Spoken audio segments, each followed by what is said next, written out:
Hey, it's Marcel. Guess what? Tomorrow, March 25th, is the big day. My book is being launched worldwide. This is the highly anticipated release of a book I've been writing since 2019. It's called Humane Leadership. Lead with Radical Love, be a kick ass boss. I have researched 5 principles or practices of high performing leaders that will create impact, engage employees, and drive results. Get it wherever books are sold. Humane Leadership, Lead with Radical Love, Be a Kick Ass Boss. I'm going to leave a link in the show notes to the Amazon page. Welcome to the Love in Action Podcast. I'm your host, executive coach, speaker, and author, Marcel Schwantes. I believe that when we show up with our full humanity to work and lead from a place of love, joy, purpose, care, and inclusion, it's going to make a radical difference in your leadership, your business, and your bottom line. This is a show about actionable, practical love, the verb, as a leadership and business strategy. Let's get rolling. Hey, folks, welcome back to the show. So, as I often do, I'm going to start with a question. Are you an inspiring leader? And then maybe even a better question. So, how would you know? Right? Luckily, today's show is going to teach you a universal set of inspiring characteristics that everyone, and I mean everyone, can learn and develop. Adam Galinsky, renowned social psychologist and a professor of leadership and ethics at Columbia Business School, he's integrated his 25 years of scientific research to reveal what truly separates inspiring leaders from, well, infuriating ones. And we're going to talk about that too. So in his latest book, Inspire, The Universal Path for Leading Yourself and Others, Adam has basically, well, come up with 3 universal characteristics of truly inspiring leaders. And you're going to learn what they are if you keep listening. So Adam's research, which consists of over 1,000 studies published in over 200 scientific articles, has been cited more than 64,000 times. You might have seen his TED Talk. It's called How to Speak Up for Yourself. Yeah, that's Adam. That TED Talk has been viewed more than 7.5 million times. And his previous book, Friend and Foe, was an Audible and eBook bestseller. Adam Galinsky now joins us. Welcome to the show, Adam. Thank you so much for having me. I'm so excited for our conversation. Me too. I'm geeked up about this. All right, here's how we start. You ready? Let's do it. What's your story? What's my story? Well, thinking about what my story is, knowing that's how we always start the podcast here. My story really starts around 2006 when I was teaching for the FBI, the Federal Bureau of Investigation. And this also occurred about a month after my dad passed away. And so I was thinking, a lot about my dad and what he meant to me. But on this particular day, I was teaching for about 60 agents. And one of them started to tell a story about a leader of his that inspired him. And I was really struck by how this person just transformed in their nonverbal behavior, their demeanor, as they described that this leader that inspired them. Their eyes got big. They kind of like looked off into the distance. They smiled. They kind of sat up taller in their chair. And it was such a profound and important experience of seeing this person be transformed by the memory, or the person was still alive, but just, thinking about this leader that inspired them. And so I did something which I had never done before. I turned to the rest of the FBI agents and I said, can any of you tell me about a leader that inspired you? And it turned out all of them could. Every single person in the room could think of a leader that inspired them. And even more, I think, profound was they could pinpoint exactly what it was about that leader that inspired them. So I fundamentally changed all of my teaching that day. I stopped, I literally, the next time I taught a group of individuals, a group of participants, I started the entire thing by saying, tell me about a leader that inspired you. And one of the things I discovered was 2 things, which I think are really important. The first is that people could really talk about, well, what does that mean to feel inspired? What is that experience like? And people really saw it as this transform them, but really created a type of sensation. People would describe it as like warmth or light or energy. And it really, the way that I would summarize it was like almost this oasis of hope and possibility, this wellspring, right, of hope and possibility.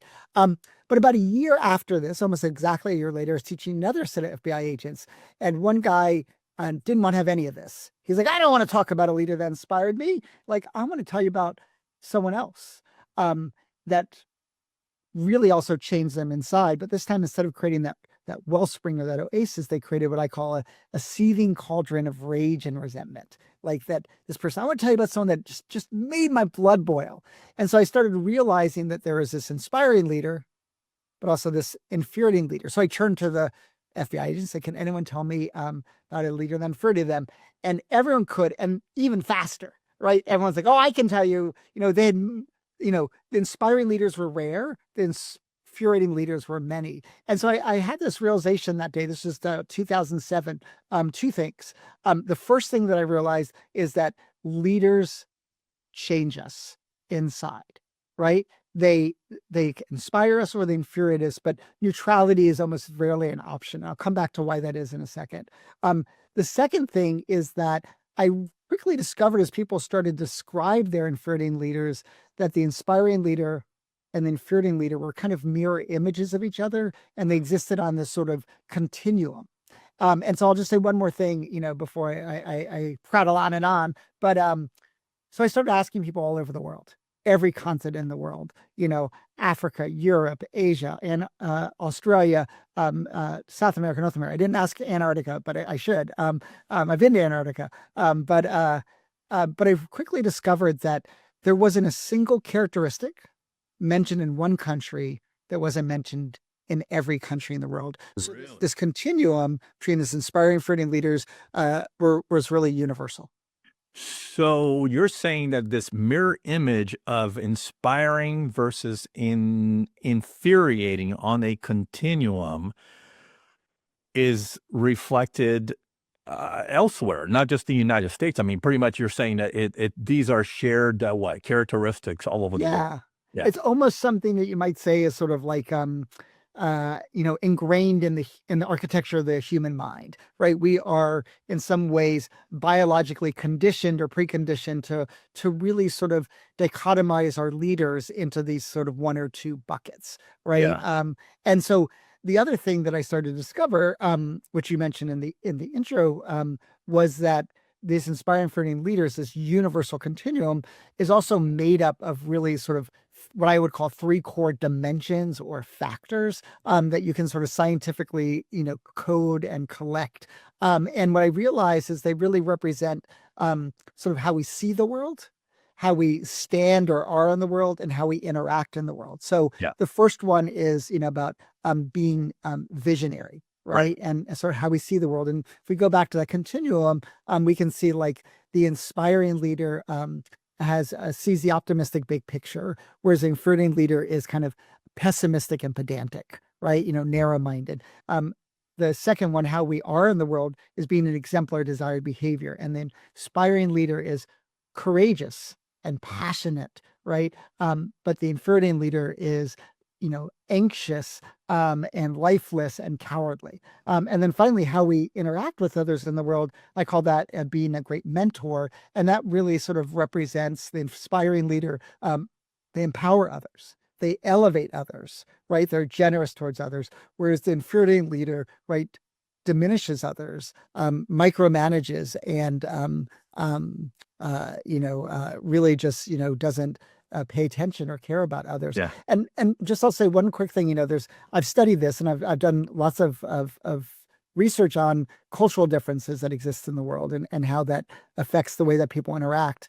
And so you might think, oh, well, a country that's less independent probably wouldn't be as infuriated by a micromanager. It's just not the case, right? And so the final, and this is the final, I think, the coup de grace of it all, this final like cherry on top that really sort of brings it all together is the reason why these are the three universal factors is because each one satisfies a fundamental human need. And we look to leaders to satisfy our needs. So being visionary satisfies this need for a sense of meaning and purpose, but also a sense of understanding and coherence, right? The exemplar satisfies the need for safety and protection, but also passion and energy.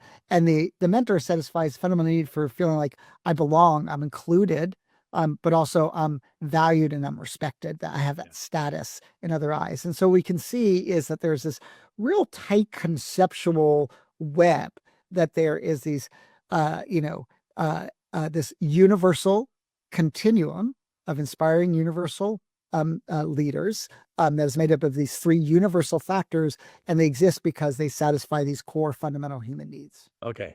So you I gave you a lot of information there. Well, no, that's great, but you let the whole cat out of the bag. Yeah, I'm sorry about that. Oh no, but so what I want to do is I want to back up to, since there are three universal principles, dimensions, and we just uncovered them: visionaries, exemplars, mentors.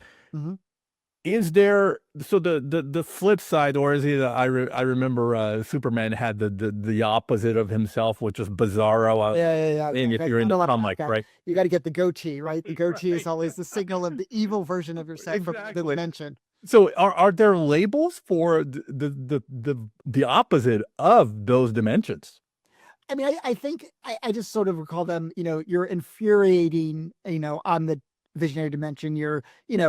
We have words like coward, right? Instead of courageous protector, demeanor rather than elevator, I think in some ways. But you're also bringing up something I think that's really important, which is, we have names for these people, but this person is us. So one of the things that I've discovered in my research is that none of us are perfect. None of us are inspiring all the time. And all of us have our moments of infuriation. And so I think one of the things that this continuum teaches us is two things, which are really important. The first is that it's really easy, like life slants us towards the infuriating side of the continuum, when we're hungry and tired, when we're feeling pressure, when we have infuriating bosses, right? We all go. And so that continuum is really important, because you could be amazing today. You could be a visionary protector that elevated other people. And tomorrow you could say a comment that just tears someone down, and you become this infuriating person in their mind. And so that's to recognize. But there's a really positive component of it, which is that the continuum always gives us a path backwards. So if we recognize, wow, I'm being really, anxious and cowardly here. Okay, I know exactly what to do. I can calm myself down and take that courageous step forward, right? Oh, I took too much credit there. I know what I can do next time is I can share credit. And so it really gives us a path. And that's why I call it the universal path to leading yourself and others, because it provides, in some ways, a guidepost for where to go. Okay, hold us both accountable to coming back to how to bring us back. If we start to go down that continuum into infuriating, like how do we come back to inspiring? But I wanted to ask you this. I want this to be personal to you, right? Because you've done 25 years of research. Yeah. What about, who is somebody that you personally have seen and experienced that inspires you, or it has inspired you? Yeah, it's a great question. I can think of two different people right now, but I'll just talk about, I could describe both of them. First is my dad. My dad was just, he, when I described to people, I remember I was asked in my 20s, like, what's the moment in your life where you felt like the most loved, or the happiest, one of the happiest moments of your life, And I remember saying, it just came to me instantly. It's like my dad holding me in his arms in the ocean. And when my dad passed away, I remember mentioning that to my siblings, and they're both like, that's my favorite memory too. Like, we all remembered. And there's something about that moment, like you're in the ocean. It's a little risky. It's a little scary. The waves are coming, but you feel that this person, is totally protecting you, and that you're completely safe. And so it was exhilarating, but without, too much risk at the same time. But I tell a story in the book, which I want to share with you, because I just love it so much. And I've actually never shared it on any podcast before, but it's such a great story. Is my dad was he was so creative. And there's this moment in 1992. My sister is getting married. I was also going to be visiting my girlfriend at the time in California. all these things were happening, and Northwest had a half price ticket sale. They don't really do this anymore, but back then they would have this like half price ticket sale, and it was like for like, 24 hours only, or maybe a week or whatever it was. But my dad was going to buy 22 tickets that day. And so back then, this was before the internet. This was even before like call waiting, essentially. Like you would have to call the airline and you wouldn't put on hold. It would just be busy if you couldn't get through at that moment. You'd hang up, have to call back. So it's getting closer to the midnight deadline. My dad is starting to stress out. It's 10 o'clock, it's 10:30. He's hanging up, dialing, hanging up, dialing. And he's just looking at the Northwest pamphlet, and he notices something at the bottom. It says, for Espanol, call this number. So he called that number, and the guy answers, and he says like, buenos noches. And he's like, habla inglés, my dad said. And the guy just burst out laughing. He's like, no one has ever asked me this before, but yes, I speak English. And he's like, can you take reservations from an English speaker? He's like, I guess I can. And so all 22 tickets in the nick of time. And I just love that story because it actually tells us something really, really important about inspiring leaders, which is that they don't give up. Right. He persisted. And that's one of my former students, Brian Lucas, has done this tremendous research. Is we think of creativity as divine inspiration, but most of creativity is the end result of hard work and effort and persistence. And so, like that. But the reason why I also love telling this story about my dad is my dad was brilliant. He was empathic. He was creative. He was protective. But he had a very serious infuriating flaw, and didn't happen often, but occasionally he would just explode in volcanic anger. And there's the famous phrase, don't cry over spilled milk. I do remember, and maybe I was 10 years old at the time, but like I spilled milk at the table. My dad exploded with such rage. I literally like ran out of the house, right? I was so scared, just because I just spilled some milk. And his anger was so abrupt that it like infiltrated my nightmares, sometimes where like I was trying to get away from the house and this anger. But the thing that made my dad really inspiring is eventually I could talk to him about it. And I could say, your anger really affects me. And he really listened, and he wasn't perfect, but he tried to control and over time he got pretty good at it. So I really like the story because it shows my dad's inspiring traits, his infuriating flaw. But one of the things that also made him inspiring is that he tried to get better. Yeah. Yeah. Okay. Should we drill down on each of those three?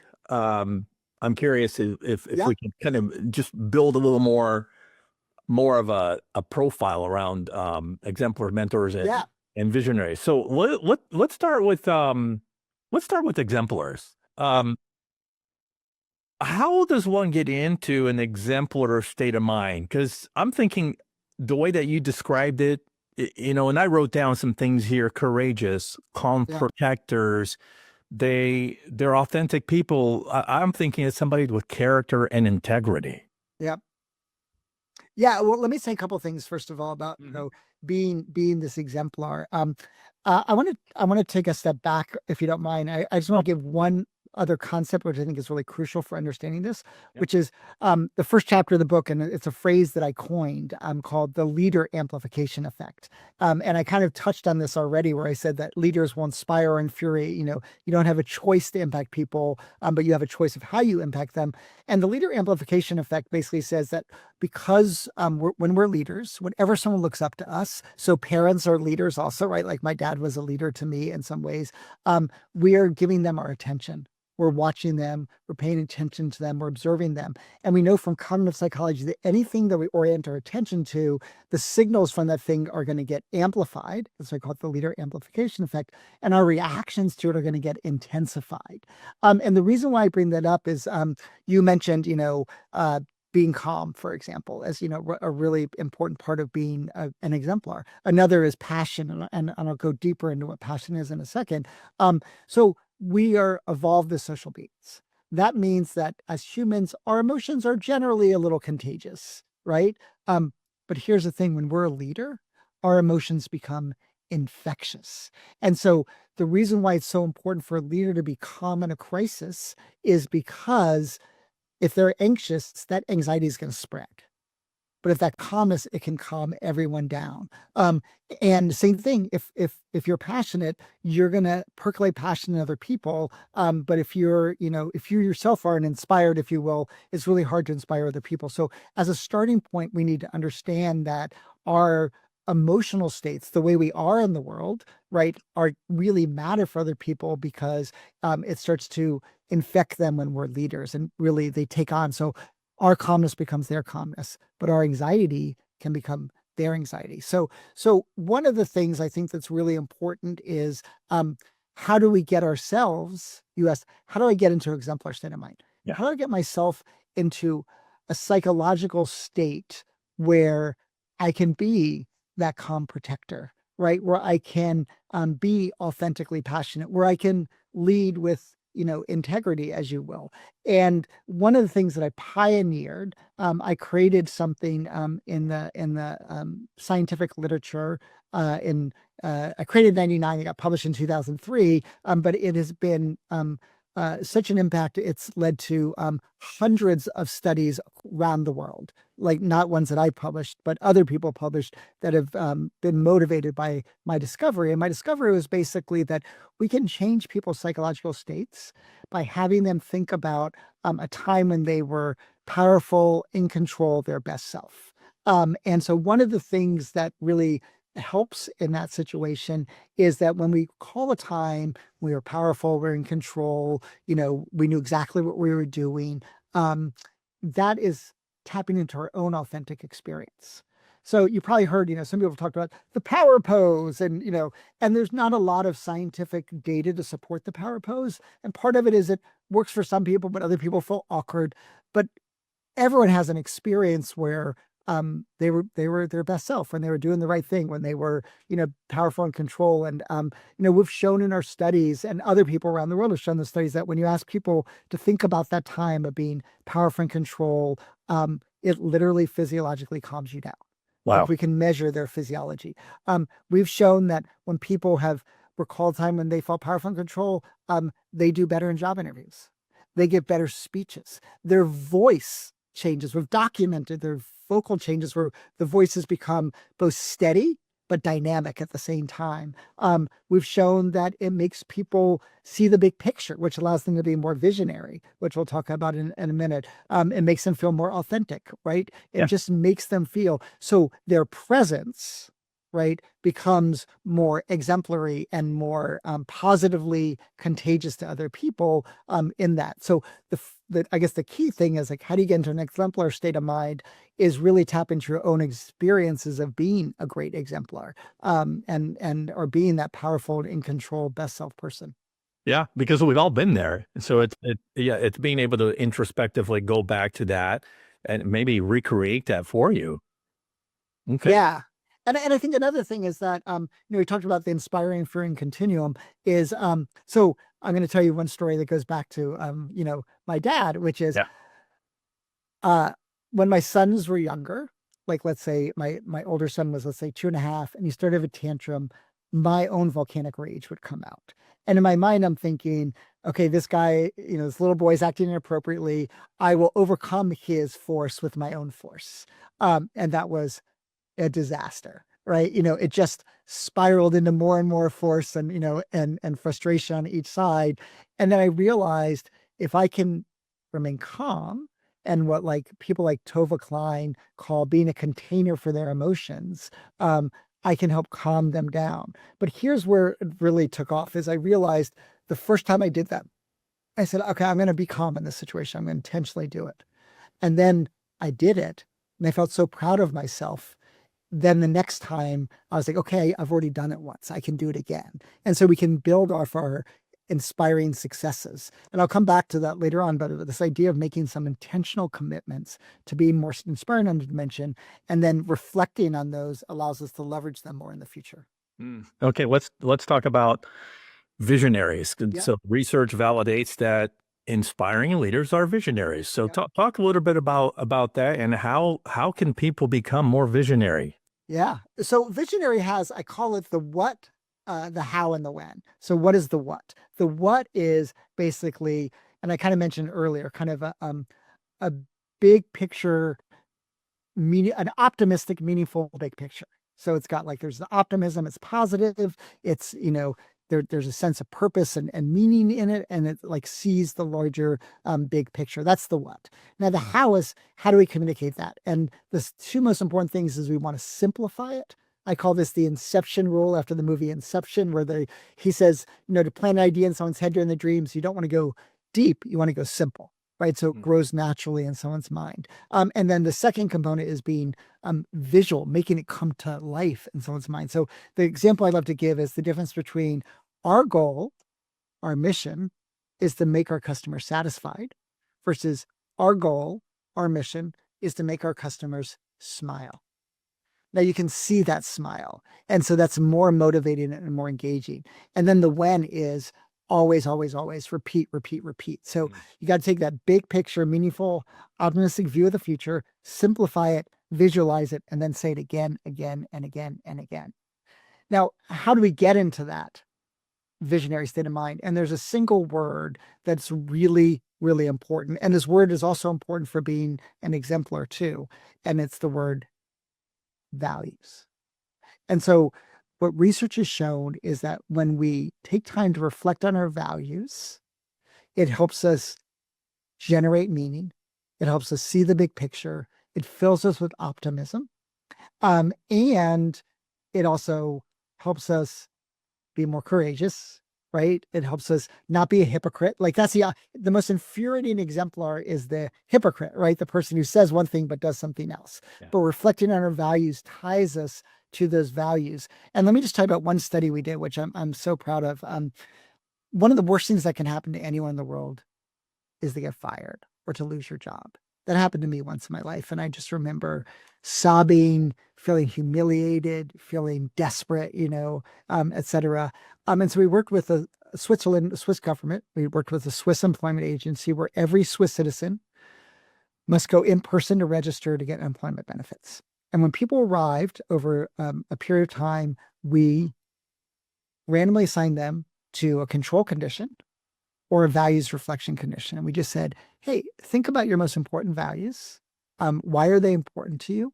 But also think about a time when you've demonstrated those values recently. Again, that gets back to, remember I said, think about time when you were powerful and in control. Think about time when you were act consistently with your values, when you demonstrated your values in your life. 2 months later, they were twice as likely to have found a job. And the effect was so strong, we essentially had to cancel the experiment and give everyone this values intervention reflection task. And so, what's going on there? Well, when we reflect on our values, we really tap into a sense of meaning and purpose. It helps us see the bigger picture. Again, it gives us that sense of optimism, right? And then allows us then to persist, right? In the face of daunting, we get rejected so much when we're looking for a job, right? But you got to keep going. You got to keep going. You got to keep going. And our values help us keep going. Okay. And then the third dimension is mentor. And I'm wondering like, okay, that sounds like a natural thing to do, right? We're all of us listening who are parents. I would imagine we mentor our kids. It should be a natural strength of a parent. But when you talk about leadership in the workplace, it doesn't always come natural for somebody to have a mentor mindset. Yep. So how do we get on that track? Well, let me say a couple of things. First of all, as parents, we should be good mentors. But I'm going to give you the 3 core attributes that I really focus on as being an inspiring mentor. And this is not like the formal role, but metaphorically, like what it means. And it means that you empower other people, you elevate other people and not diminish them, and you also empathize with them. And I can just tell you, I think I'm a pretty good dad, but like there's times where I seize control, right? And I don't empower my kids because they're doing it too slowly and I get frustrated, right? There's times in which I say, you did this wrong, and really sort of in some ways diminish them. And, there's lots of times where I'm not really taking, the world from their perspective, right? And so as hard as a parent, as hard as a leader. And because we like control, that makes us become micromanagers. So there's a great quote from Confucius that I really love. It's, tell me and I will forget. Show me and I may remember. But it's only when you involve me that I truly understand. And so one of the things that I told, a way that you can be an inspiring leader to people is look for opportunities to give people that extra dose of responsibility. So maybe it's like you're going to do the presentation to a client, but you let someone else do it that day, to give them that opportunity. Or you're going to a really important meeting and you invite them to join you. Even if that person is going to speak, they get to be in the room, as Hamilton says, in the room when it happens, like you get to observe what's going on. And so I think that's one of the really important things. The second thing is about elevating versus diminishing people. And I think this is actually maybe the most understudied and most important thing. I just published a paper with 17 studies and experiments in it on a phenomenon that I call the vicious cycle of status insecurity. And what we show in this paper is, first thing, if you take a step back and you ask people in the workforce, like, what's something that infuriated you? It doesn't have to be about a boss. It could be anything, right? And one of the number one things that comes up is someone stole my idea. Someone took credit for a project that I worked on, right? It just makes our blood boil when we think that someone is trying to get into our game, right? And not acknowledge our contributions. And so what we show in this research is that when people are feeling insecure, they are less likely to acknowledge the contributions of others. And part of it is insecurity warps the mind. You think, oh my God, status is zero sum. If I say to Marcel, what a great interviewer, will that take away me as an interviewee? Will not people see me as having status? So people think I got to claim credit in order to get credit. But it turns out the exact opposite is true. So we've shown our research is that when I give credit to someone else or acknowledge the contribution of someone else, they gain in status. But so do I. So these insecure people are making the exact counterproductive mistake, which is they're actually losing a chance to be seen in a respectful light. And so this is really a powerful thing. And so, I know at the end we'll talk about some, final takeaways. I'm going to save this for my final takeaway. But the thing I'll just say is that, you gain status by elevating others, not just by claiming credit. I think that's really important. And then the empathy one is really important. And part of empathy is just understanding where people are coming from, right? For example, there's a good example of the leader amplification effect. So all of our beginning of their third year in the doctoral program, they have to do a presentation before the entire department, the faculty and the grad students. It's a very stressful situation for them. They work really hard on it. And historically, I had this tendency to be like, oh yeah, I really love this part. Oh, and here's 3 things you could do differently next time. And you could just see the people get deflated, Mm. And then I realized by taking their perspective, they work so hard on this thing. They feel relief when it's over and they just want to feel good about what their accomplishment is. So what I started to do is I started to be only say positives after a talk. You were really poised, or I love this example, or you did this really well. And then 2 or 3 days later, I'll say, hey, I've been thinking about your talk. Here's 3 things that you could potentially do differently. And so part of that's empathy, right? What does it mean to be in this high stakes situation? And when is the right time to give them the feedback that's going to help them without deflating them?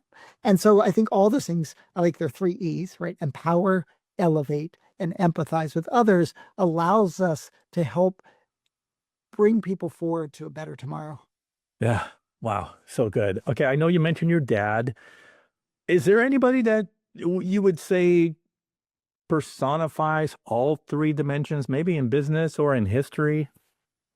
Yeah. So let me come back to a broader point. You brought this up earlier about inspiring, infuriating continuum. And I talked about, you can be inspiring today and you can be infuriating tomorrow. So here's the other thing is that some of us are higher in some dimensions than others. Right. And I think a classic leader is high in vision, high in exemplar, and sorry to use this language, a pretty shitty mentor.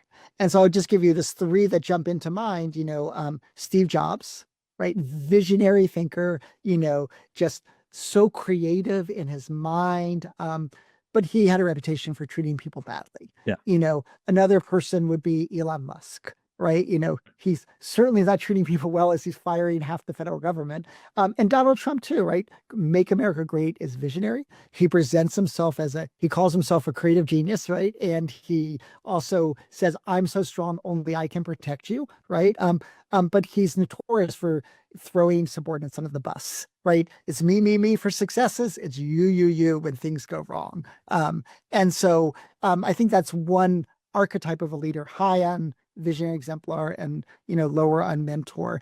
But sometimes we're high on mentor, but we're not good at articulating a vision. And so part of it is, I think I've created a self-assessment tool for am I inspiring? You can find it at adamgalinsky.com, and allows you to see where you stand in these different dimensions. And so you can say, oh, look, I'm not good at being optimistic or presenting the big picture. I can work on that, or, I realize I don't elevate others as much as I could, or, I'm not calm in a crisis. I can work on that. But the other really important point is, and this goes back a little bit to Jobs, Musk, and Trump, if it's just those three examples, is that part of whether we're inspiring, infuriating depends on something I said earlier, these universal needs that we have. And so the reason why CEOs sometimes come across, right, as being inspiring when they're visionary and when they're exemplars is because most people aren't interacting with them one-on-one. And so the mentor characteristic becomes somehow less important. That need isn't being met, but the leader is fulfilling that need for meaning, purpose, and coherence on the one hand, but also that sense of protection and passion and energy on the other. But other times, like, we have the need to really feel that we're respected, that we're valued. And in some ways, that's what Trump tapped to in 2016 with the surprise victory. There was a forgotten group of Americans that felt seen by him. And so I think it partly depends on two things. One is where you are on each of these three dimensions, but also what are the needs of the person. If you're high on vision and low on mentor, but the person needs vision, you're going to be inspiring. But if they need you to empathize with them, then they're going to find you infuriating. And so I think part of it really depends on that. And so my dad, right, as I get older, his anger didn't bother me as much anymore, right? So he became even more inspiring in some ways in my mind, right? Because I could deal with his anger, but I still got all the benefit of his empathy or his protection or his creativity or his vision. Yeah, that's great. And there's that continuum at play again. Okay, so inspiring leadership also plays a factor in other areas of leadership. So I want to throw out a few things that leaders are faced with every day. Yeah. One of them is decision making. Yeah. Okay, so talk about how, and I mean, leaders make good choices sometimes, and then sometimes they make some horrific choices in hindsight. How do we inspire good ethical decision making? Yeah. So I'll say a couple of things about that. The first one is, you said good ethical decision making. And so we'll go with the word ethical there too. This is why values matter so much, is that when we really pay attention to our values, we act in more ethical ways. And that's why values become such a critical component. But, another thing that really matters for making great decisions is one is intuition. And I'm going to go back to Steve Jobs, for example. Like, Steve Jobs could make great decisions about technology because he just had that experience and expertise that allowed him to. He made some of the dumbest decisions about his own health that led him to prematurely die because he trusted his own intuition. But he's not a doctor. He's not a health specialist. So one of the things I think what a leader does is they recognize the infuriating leader is the one that thinks they're an expert in everything, just because they're a leader, right? Rather than recognizing, no, you're an expert in this area, but not in this one. So another way to make wise decisions, and this is probably the single most important thing, even if you have good intuition, is to collect all the relevant data. And so you got to get the key, this is what I call it. You got to get all the information on the table. Right, or on the board, however you want to say it. And there's a lot of things that leaders can do that can increase that probability and lead to these inspiring outcomes. So here's just like a simple one. Like, when do you talk in the meeting? As leaders, we tend to say, here's what I think. Tell me what you think. Well, people are not just going to give you back what you just said. and it's going to be really hard to people to challenge you. Versus, I want to hear what you all think, and then, so I can learn from you, and then I'll be able to share my own perspective afterwards.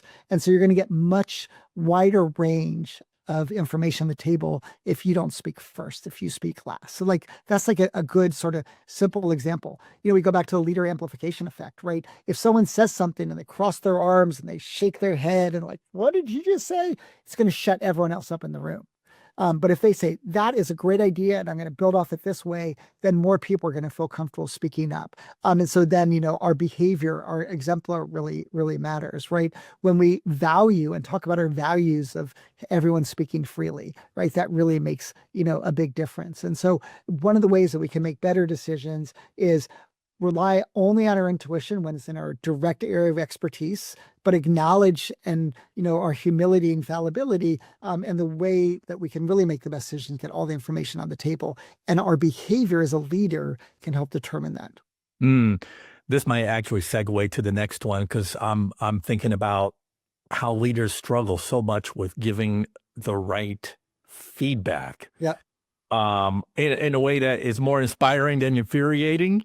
But Yeah. sometimes you are on that side of the continuum where, you're giving feedback, say on a performance review, and it's like, the person hearing it is just getting pounded. And so how do we give feedback in an inspiring way? Yeah. It's, what's the point of giving someone feedback, right? You want them to get better and be motivated to get better when they leave that room. And so when you pummel them, you can really just tear apart their motivation, right? That sense of energy. There's a couple of things that I think are really important. The first one is you got to be very clear what your standards are. You could call this sort of the values version of that. And so there's a lot of research. This was done in educational institutions. So Stanford School of Education, they really showed that one of the best ways for teachers to motivate students is to say, here are my expectations. Here's where I don't think you've met the expectations, but I believe you can meet them. So that shows that elevate them. And here's some ways that I think I can help you meet them, so you're giving them that. So one of I think the important things with any performance evaluation is you want to start with standards and values, right? Like what it is. You also want to start with the positive. People call this the crap sandwich, start with the positive, give the negatives, and with the positive. But it works. And the reason why is because I'm going to go back to a term I used earlier, insecurity. When we're insecure, we're defensive. And so you start with the positives by saying, you did these 3 things great this year, and you want to be specific, right? You want to be as specific about the positives as you are about the negatives, right? And then you want to say, okay, here's some areas of improvement. Boom, boom, boom. And then at the end, you say, I believe in you. I know you can meet my standards. I said at the beginning, here's 2 ways I'm going to help coach you to meet those standards, and then let's check back in, in a little bit. And so I think though there's really, it's a formula, but it's a formula that works for a reason, because so much research supports it. But I want to come back to one thing that I've discovered, which I didn't think about a lot, but I realize is the most inspiring leaders, what they do after a feedback session, let's say your performance review happens on a Thursday.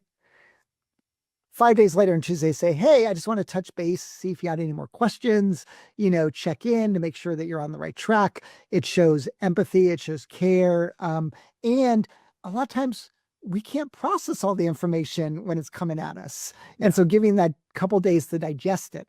And so I actually tell leaders, you should do that with all your direct reports, meet with them 1 week and set up a second, just 15-minute meeting the following week to say, now that we both had a chance to digest, our conversation, I just want to make sure, we're on the same page and make sure going forward. Yeah. Yeah. Okay. So we got all these Gen Zers entering the workforce in great numbers. Give us an understanding of how best to inspire and motivate these young people. I think 2 things. One is young people today, and if you look at the surveys, it's very clear, really care about belonging and status, right? Yeah. Being respected and being valued. And so one of the things that idea of elevating people versus diminishing people becomes really important. Positive feedback becomes really, really important for them. And but at the same time, right, we really need to challenge people to be the best version. And so I think it requires more coaching than in the past. So helping people, succeed in those ways. But it also comes back to why values matter so much. The other, Gen Zers want a sense of meaning and purpose. Right. And so the values and the vision become a really important component of that. So I say it's really important to let them understand how they're getting value and meaning and purpose out of, let's say, this job. Also know that they really want to be elevated, but build in ways that you can demonstrate when their behavior hasn't met those values and standards, but help them see and envision how they can do so. Yeah. Which goes right back to the kind of feedback that you were talking Yep, about. absolutely. All right.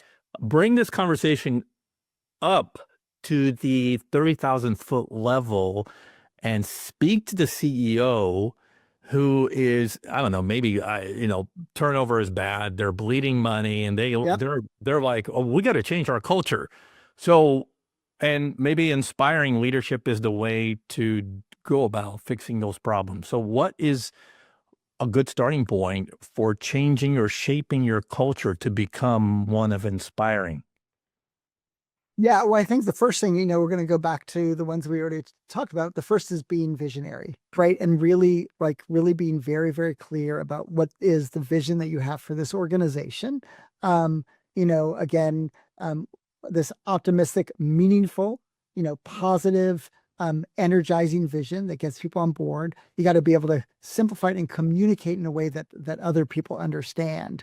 And then I think, you really got to think about how you yourself demonstrate those values. That gets to being the exemplar. You got to set the vision, but then you got to act consistent with that vision. And so if you want to change a culture, this is one thing that we know from research over and over and over again is a key ingredient is consistency. So if you want to have a certain cultural element take place, you've got to demonstrate it again and again and again, and you got to get the people around you to demonstrate it. And then people are going to start seeing everyone's doing this thing. I need to do it also. Norms work much more powerful than, punishments in many different cases. You go to Germany, there's like 7 a.m, no one's on the street, and I walk against the light and someone starts yelling at me because the norm is you don't cross the street unless the light turns green, even if no one's around. And so it's a good example of just norms controlling people's behavior. And so I think that consistency, and then when you evaluate people, you evaluate them in terms of those values and that vision, right? And you say, look, if this is what our vision is, I'm going to evaluate you in terms of that. And so it's all about this consistency and consensus. That's great. Okay. So before we go into our speed round, Yeah.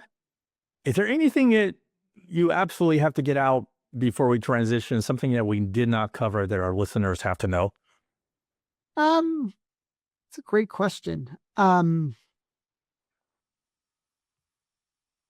I mean, one thing that, here's something I think is really important. I mentioned this multiple times already, the word insecurity. When we feel insecure, we claim credit, we're not generous towards others, and we hurt our own status.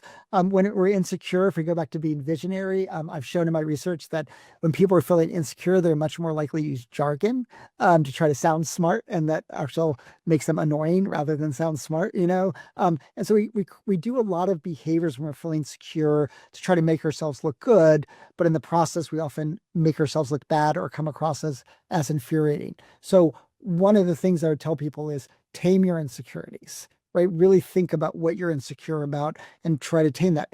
The second thing, which is related to insecurity, is that we're not perfect. We're all going to make mistakes. I'm going to lose my temper with my kids sometime. I'm going to criticize someone right after their talk when I know that I should wait a couple of days.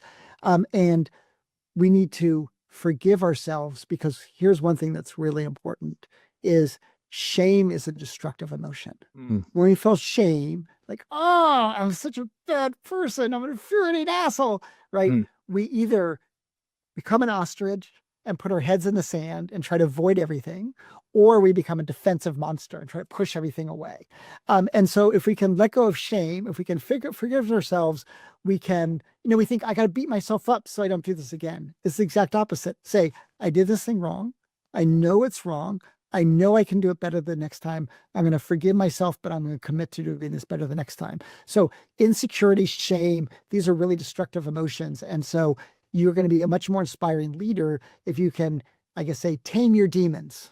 Yeah, yeah. I know in coaching leaders myself, I have seen how shame plays a role in really keeping you from becoming your best self, Yeah. because you're hiding behind your shame. Yeah. You're putting up all kinds of false walls, pride, and then you try to overcome your shame by being so like overbearing, right? Try to become this person that you're not. Interesting that we need to get over the shame.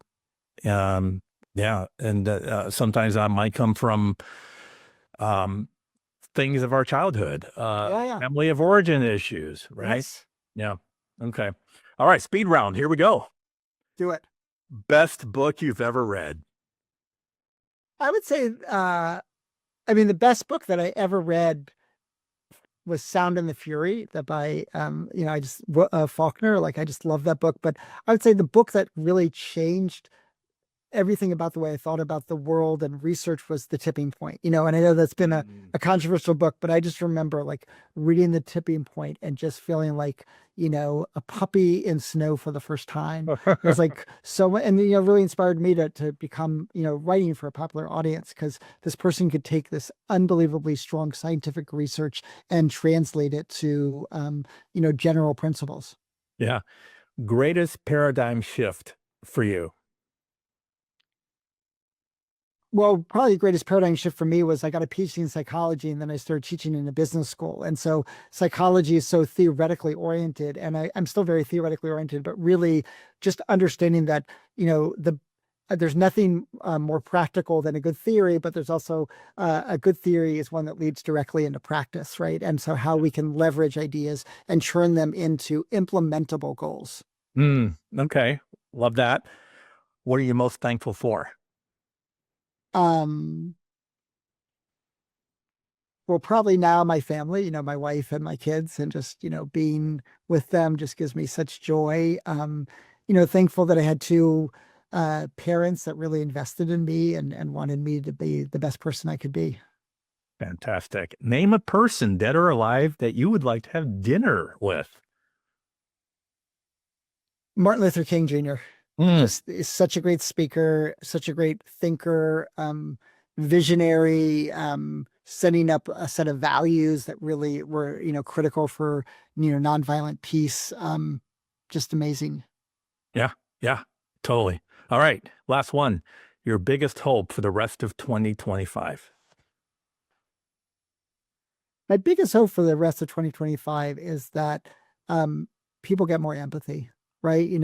Seeing people cheering federal workers losing their job, like losing your job is the hardest, most difficult thing that anyone, obviously it's one of the top 5 stressors in the world. And like cheering for someone losing their livelihood, like that just makes me feel just that you're not a good human. And so government efficiency is important. We don't want waste, but like at the same time, be humane and empathic towards other people. Yeah. Well, you've survived the existential questions of the speed round. All right, Adam, we bring it home with 2 questions. Okay. Yes. And it's tradition on the show here. The first one is the love question. And since we're a couple of guys, couple of dudes, I got to say it like this, the love question. Yeah. Flex my muscles. So sticking with themes of inspiring nature, how do we lead as business leaders in the workplace with more actionable, practical love? Yeah. I think it's really seeing people for who they are, and seeing, like I said, like really elevating. Everyone has good qualities, right? Everyone has inspiriting qualities, but really doing 2 things. One is when you see those inspiring qualities in others, encourage them to keep going down that road. And when you see infuriating characteristics, again, taking a step back and saying, where's that coming from? Like, could it be coming from a source of insecurity? And could I solve that insecurity for them? What pressure are they under? That Ted Lasso, there's a great line in the third season where Roy Kent is like, you never know what's going on with another person. He tells a story about he made a joke to a person another soccer player who his wife was pregnant. And I think the joke was like, I could be the father. And then, he beat him up so badly, he was out of the league. And he said, kid lost the child. I didn't know it, And so just being, a little bit more understanding of where people are coming from. Yeah. Okay. Here's that question you've been waiting for. What's that one thing that you want people to take away from your book?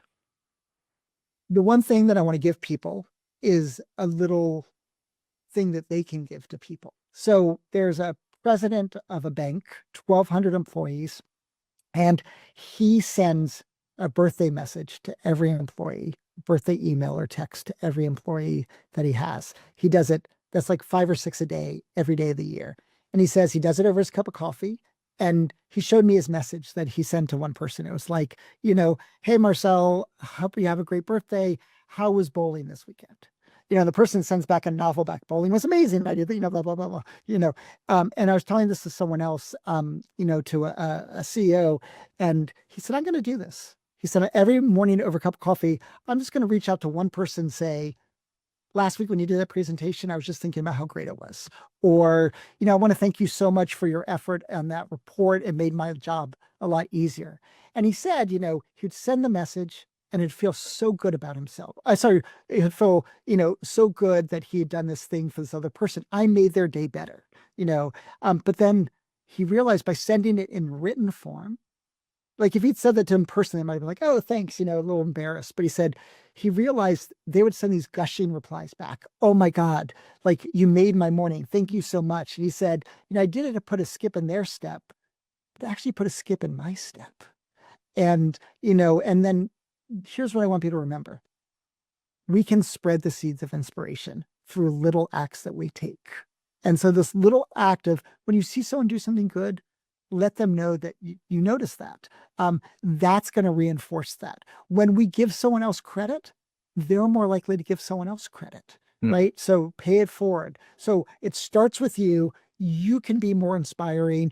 You just have to make some daily commitments and you're going to spread the seeds of inspiration. It's a great way to end. Folks, get this book. Again, it's called Inspire, the Universal Path for Leading Yourself and Others. Hey, Adam, if people want to connect with you, find out more about you, where can they go? On Galinsky.com. Perfect. And it's got, it's got some talks, some media. It's got the Am I Inspiring assessment Yes. and lots of other stuff. Very good. Hey, it's been fun. I'm glad we did this. You too. Awesome. Hey, you can keep the conversation going on social media with hashtag Love in Action Podcast. And look for my show notes as well as a YouTube link to watch this show on my website. Everything's there, marcelschwantes.com. For Adam Galinsky, I'm Marcel Schwantes. Remember, in the end, love wins. We'll see you next time. Thank you for listening to the Love in Action podcast. If you enjoyed today's episode, please share it, subscribe, and leave us a review. Until next time, don't forget, the future of leadership is love in action. Believe it, practice it, and watch your leadership and business flourish.